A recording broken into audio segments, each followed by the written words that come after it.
a parent would go to a parent's house. A lot of times they'd bring their child with them, and they would say, just what he's saying. Hey, listen, there's a problem between our kids, and I'd like to be able to talk to you about it as, your child's parent, and can we do that? Welcome to the Empowering Choices podcast. My name is Joshua. Good day, mate. Good day as well.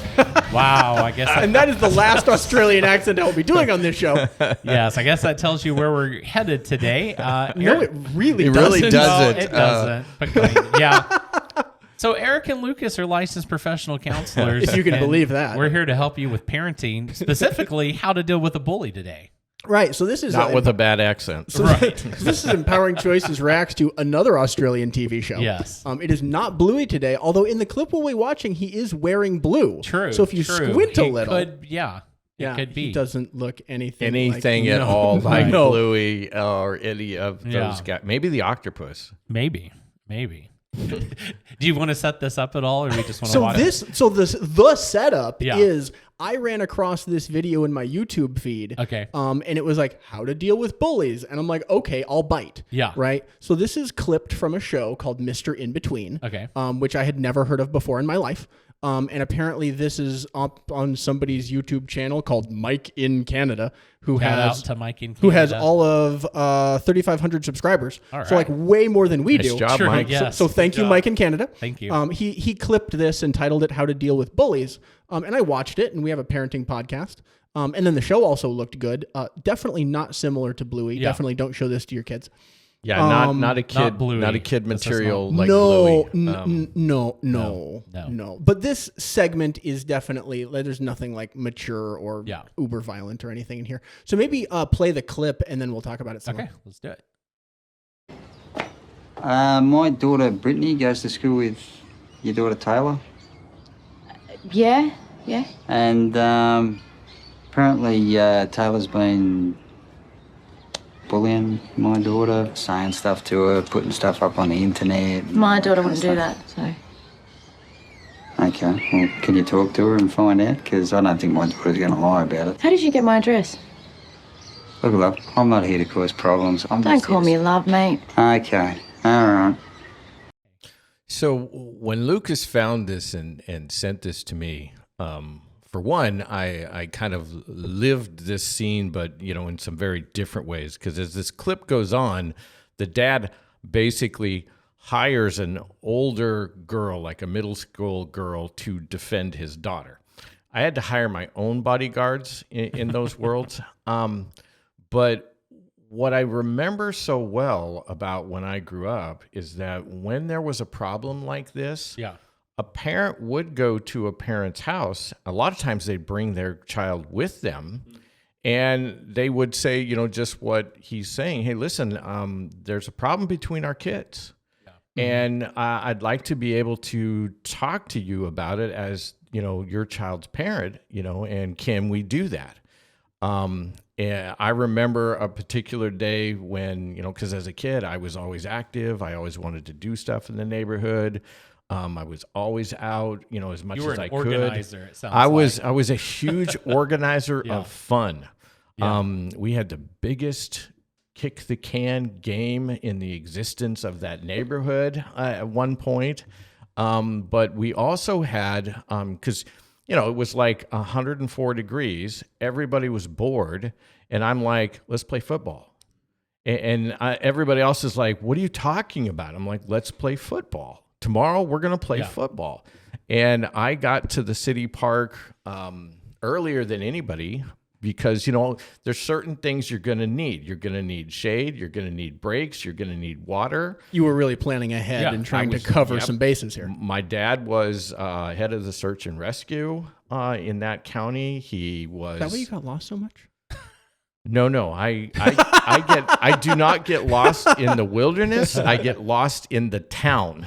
Yeah. He wasn't urban search and rescue. No, he was not urban search and rescue. Yeah, you can give me directions to get to your house, and I'll always go the wrong way. But in the wilderness, I always find my way and have a great sense of direction. But he was very big in first aid and all these other things. So I learned these things. And the parks people hooked up a hose that would be constantly running throughout the day. They showed me where all the drinking fountains were. And, so a bunch of kids came, like 30 to 50 kids. Holy smokes. Grade school kids basically came to play football. And this is, I had them come like 10 o'clock, in the morning. So, we're starting off in the cool of the day, kind of. Better than 5. Right. It was much better than that. And so we're playing football, and every 20 minutes or so for like 4 hours, we stop, we take a break. I see how people are doing. I had a couple other people who were also kind of looking around. How's everybody doing? What's going on? We would say, hey, you should sit out. Why don't you go over and shade a little bit? We had water breaks, because I'd seen the football teams. They don't stop practicing football at any, heat Not just because advisory. it's hot. Yeah. Although football practices are one of the places people get heat stroke because wearing all the pads. Right. But they have lots of running water, and they make them go drink it. And so I'm like, go line up. Let's go get, water. Let's come back and play. The game went great, I thought. 6 kids went to the hospital that night with heat stroke. 4 of those dads ended up at my house after taking their kid from the hospital. And each one of them was, my dad would answer the door. And so they didn't come together. This was like... One by one by after one the by other. one. Yeah. They hadn't collaborated. They hadn't collaborated. They just saw each other at the emergency room. And they so, replayed this Who scene. did this? Right. They replayed the scene, and they were like, hey, we want to talk to you about what your son did today. And Your son put my son in the hospital. some of them had that air about them. I mean, this guy is coming to this woman, and he's very neutral. Just, hey, can I talk to you? At least 2 of those dads were just absolutely pissed off. Yeah. They came in hot. They came in hot, and they're saying, I want to talk about what your son did. Basically, who's going to pay for this? And my dad. Now, I told these guys when we were watching that, if my parents would have said what that mom said, my son wouldn't do that, I'd have been in heaven. Oh my gosh. If they would have just said, oh, my son doesn't do that stuff, I'm like, oh man, this is going to be so much fun. I'm really, now I have a free pass to do whatever I want. Right. But my parents were like, no, we know our kid. And he does things. He's not a bad kid. He just has a strong will and gets himself in trouble a lot.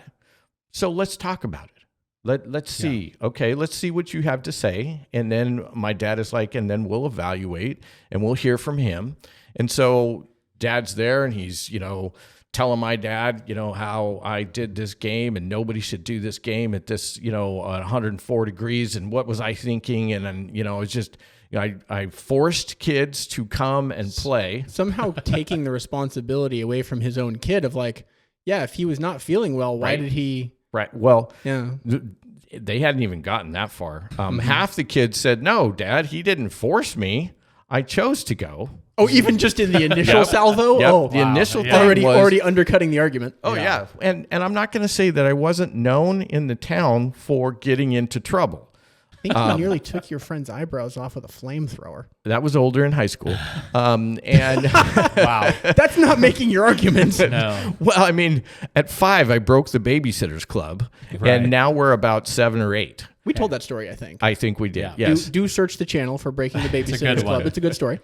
And so, the dad is just, my dad's like, okay, tell me what your problem is. And he's letting him say his stuff. And then he would turn to me and go, what happened? And I would say, okay, here's what happened. And I would go right through it. I wanted to get everybody together and play football. And I, called everybody up. You didn't have cell phones. You just had the landlines. I called people up. The tin can phone. It was a little beyond that. But we did have that between 2 friends' houses. So I wasn't wrong. Yeah, you weren't completely wrong. And I said, this is when you should show up.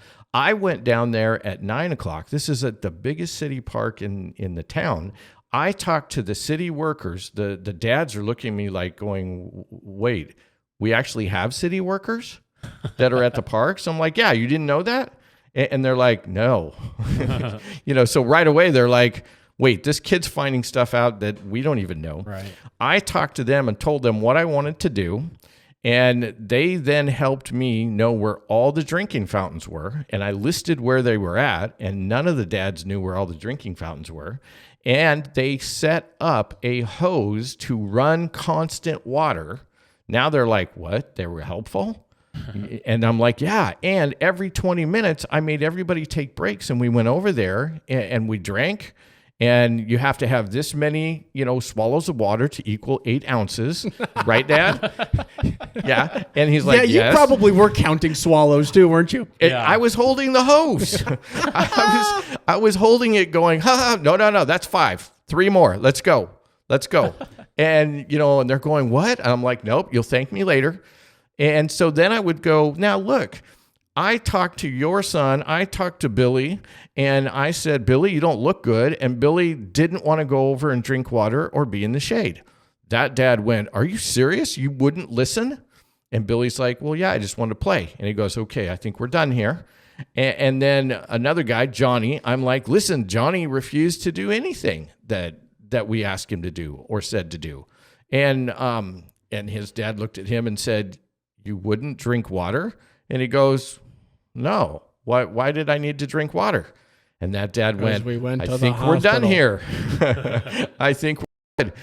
Every one of those dads looked at that situation, heard from their child, there was only one that was trying to blame me for everything, and he was just trying to get out of his own trouble because he already knew all of this stuff. And his dad was like, you knew better.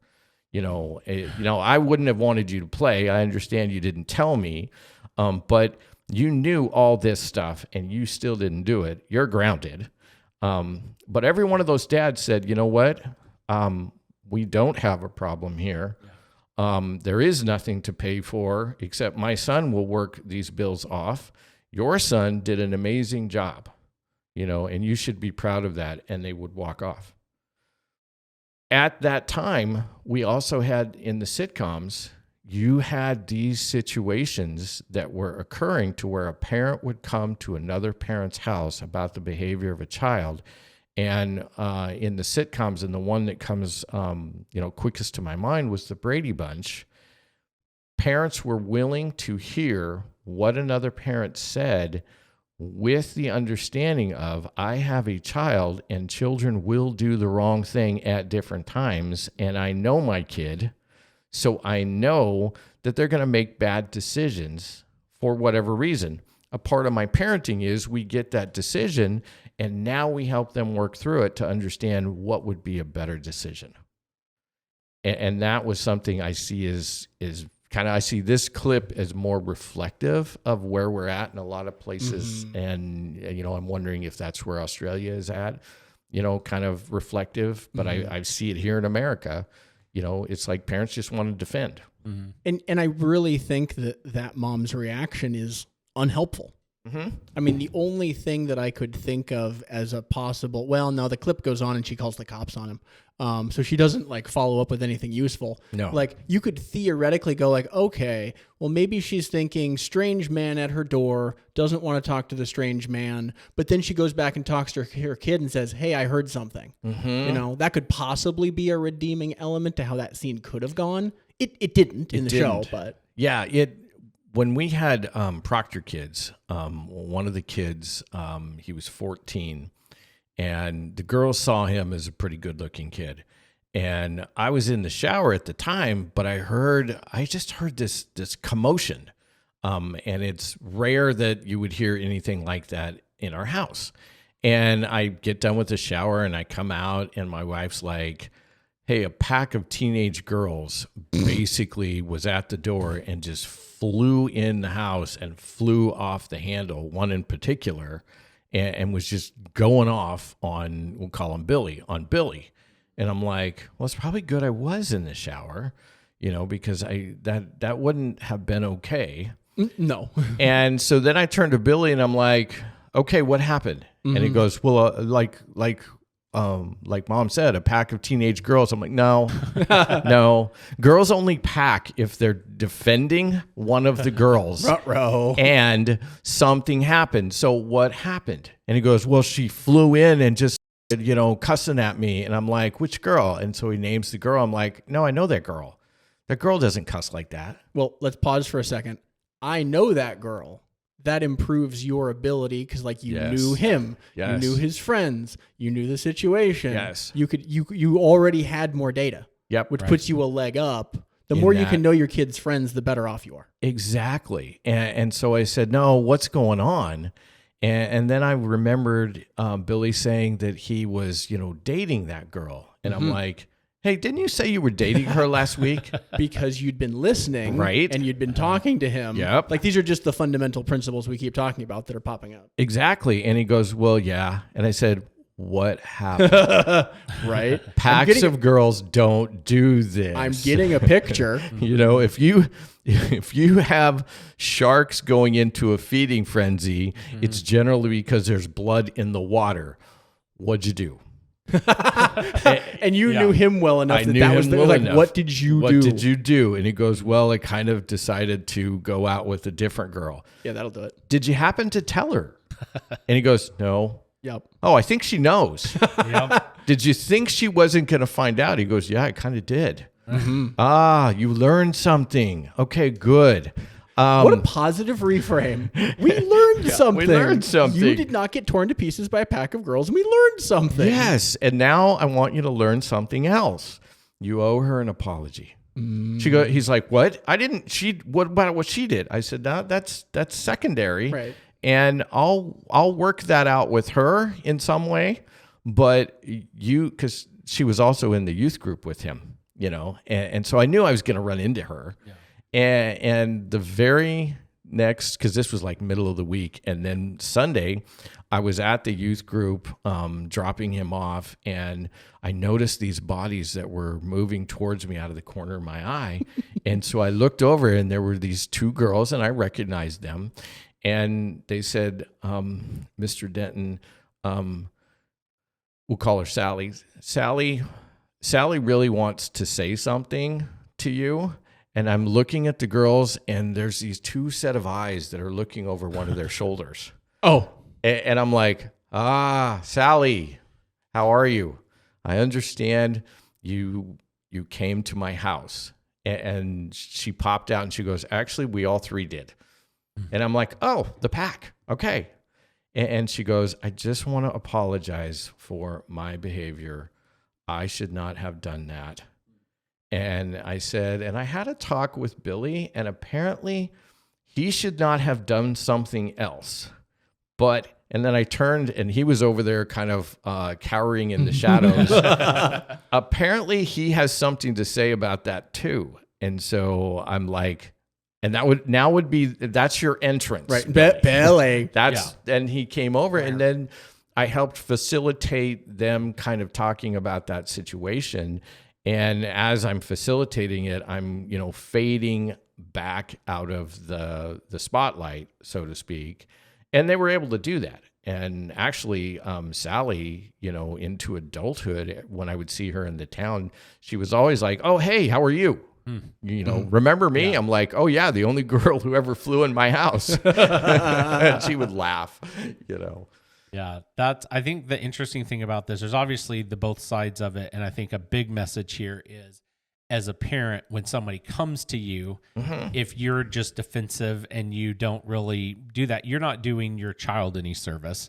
And really the best thing, obviously, is to get them and bring them in here and talk about it. The other side of it is when you need to go and then you are met with that kind of resistance from someone else. We had a situation in our neighborhood where we've got some kids running around, and they vandalized our babysitter's car. And so in today's day and age, already knowing that that's what we may be met with, my wife gathered her evidence. And so looked through the Ring doorbell camera and found some footage of the kids walking over, had pictures, had the whole stuff, found out how much the new windshield wiper would cost.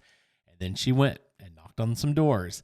And when so she did the thing, but Yeah. she was trying to go with data rather than, because like in this clip, he's very unsure in his statements. Right. I'm guessing that he personally knows, Right. but his presentation is, hey, I think I heard. Right. Yeah. And sometimes you may not have that may be where you're at. You may not Sure, have all this. sure, But like 100%. in this case, when they started to say, well, I don't know if that was my child. Well, here, is this your child? Your Does this child? look like your Is child? This, oh, okay. This is your child. And do you see how they walk over to this car and throw rocks and mud at it? Is that, yeah. And it's just, Right. you know, whatever resistance was there in this case melted away very quickly because it's irrefutable. And then at that point, it's like, okay, well, what can we do to make this right? Do they have money? Can they earn money? Can they do something to pay to fix this? Sure. But yeah, so that's kind of an interesting thing in this day and age. I feel like because you don't know what you're going to be met with, I would say, well, let's screenshot those text messages. Let's do whatever I can do so that when I get over there, if it's about a post, if it's about a message, if there's a way to have some of that, it would just be helpful. You know, and you bring up, you know, in this day and age, you don't know what you're going to be met with. You know, when I was growing up, all the parents basically who had kids, they knew each other in the neighborhood. They, you know, it was a very Mormon-based town. Jehovah Witness, Baptist, Assembly of God were all the big players, you know, on the field. But they never let those religious components get in the way. They got to know their friends' parents. Right. And so when they're walking over and saying, hey, this is what happened, you know, just like in the Brady Bunch, the parent is calling the child in. Yeah. And saying, let's talk about this, you know, because there's your irrefutable evidence is, do you know your child? Yeah. You know, and I've been with adults and their parents, and an adult suddenly adult child is like kind of wavering on something. And then a parent of that child looks and goes, oh my God, you're lying. There's your even better than video is that you know your child, you know, so you know how to read your child and you know how to be able to work with that. Right. But it's in today's world, we're not putting the emphasis on let's get to know each other. Who are we, you know, and how do we help each other, you know, work together? Yeah, because sometimes we don't even know our literal next door neighbors. Right. Today is a different time, and yeah, so you're kind of saying, as parents, we should make concerted effort to try to go, who are my kids' friends, who are their parents, and have some relationships. I don't have kids right now in my house of grade school or, you know, even high school, but I saw an interesting man who walked over and stood in the middle of my driveway not too long ago and was taking pictures of the house across the street. Oh, so he was standing in your driveway taking pictures across the street of their house. And I'm like, that's just weird. And so I asked him, you know, hey, can I help you? And he said, oh, I'm their insurance agent, and I'm getting pictures of the roof. He only took one in order to be able to fully insure it. And I'm like, no, that sounds weird. Yeah. And so when the guy came home, your neighbor, my neighbor, I went out and said, hey, something happened today. And it was weird to me, and I just wanted to let you know about it. And so I explained it to him, and he looked at me and he goes, yeah, that is weird. We rent. We don't have anything to do with this house insurance type thing. You know, but that connection there, now we talk a little more, wave at each other. Right. You know, it created that kind of initial bond. They just had a baby. You know, my wife had actually already been talking to his wife a little bit, but that kind of opened the door more for us. You know, so the things that we can do that help to provide community are big pieces in being able to talk to another parent about, you know, kind of a tough situation. So maybe if we're titling this podcast, How to Deal with Bullies, maybe some of the answers to how to deal with bullies is know your kid, know your child's friends, make relationships, make community. Yep. Because then when something happens, you can just be like, oh, hey, John, I heard that. Right. And he's like, oh, yeah. As opposed to this interaction where Exactly. nobody knew each other. Yeah. And she's saying, how did you even get my address? Right. Yeah. As opposed to, oh, hey, John, what's up? Yes. Yeah. Yeah. Oh, well, there you have it. So, how to deal with a bully. And don't take the rest of the show of Mr. In Between as necessarily the answer. He's a very violent man. But I do want to watch some of it now. I do. So, He's yeah, a me very good too. actor. Yeah, I'm very interested in the show, but yeah. Yeah. So there you go. Hey, if you enjoyed this, we'd really appreciate it if you would leave us a like and subscribe and leave us a comment if you've been in a situation like this and kind of let us know how that went. And we will see you on the next episode.